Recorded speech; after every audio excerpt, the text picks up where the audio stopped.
le CNR plus vulnérable, vu les dangers encourus? Vous savez, le risque zéro, ça n'existe pas. Bon, les couchins, on savait qu'il y avait des dangers. Mais il n'y avait pas d'autre moyen, parce que, je l'ai dit tout à l'heure, c'était vraiment une expérience très spécifique. On n'avait pas eu dans le passé un organisme.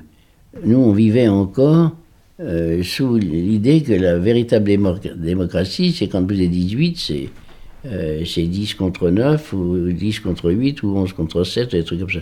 C'était pas possible.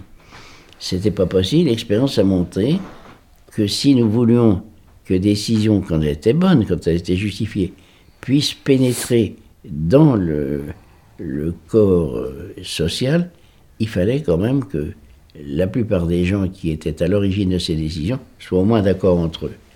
S'il n'y avait pas ça, il n'y avait pas de décision. C'est ce qui donnait sa légitimité au CNR, quelque part. Ben, la légitimité, elle n'a jamais été remise en cause par qui que ce soit. Jamais, je ne me souviens pas que dans une réunion quelconque, même après dans les réunions des comités départementaux, bien sûr, on est remis. Bon, après la libération, sa fonction n'est plus la même. Il y a un gouvernement, il y a un parlement, il y a... Mais justement, si on parle de la libération, est-ce qu'on n'aurait pas pu envisager, vu l'aspect un peu extraordinaire de cette réunion de personnes si différentes au sein d'une même structure comme le CNR, d'une même organisation, est-ce qu'on n'aurait pas pu imaginer que ça aurait pu être une structure qui soit amenée à prendre le pouvoir, à gouverner la France? Bon, il ne faut pas oublier que, d'abord, il y a des alliés qui se battent. Je ne pense pas que les Américains ou les Anglais auraient supporté que ce soit autre chose que la démocratie, c'est telle qu'ils la concevaient.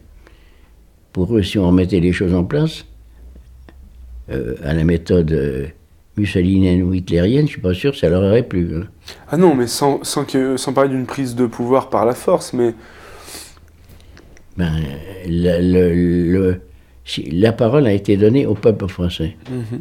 On avait dit, De Gaulle avait déclaré partout, qu'on était là pour rendre la parole au peuple français. Une fois que la libération est venue, on a rendu la parole au peuple français. Or, comment pouvait-on rendre la parole au peuple français, sinon que par le travers des élections, et en tenant compte quand même de ce qui s'était fait depuis 170 ans dans notre pays, quoi, avec différentes étapes et différents succès ou insuccès. Donc on revenait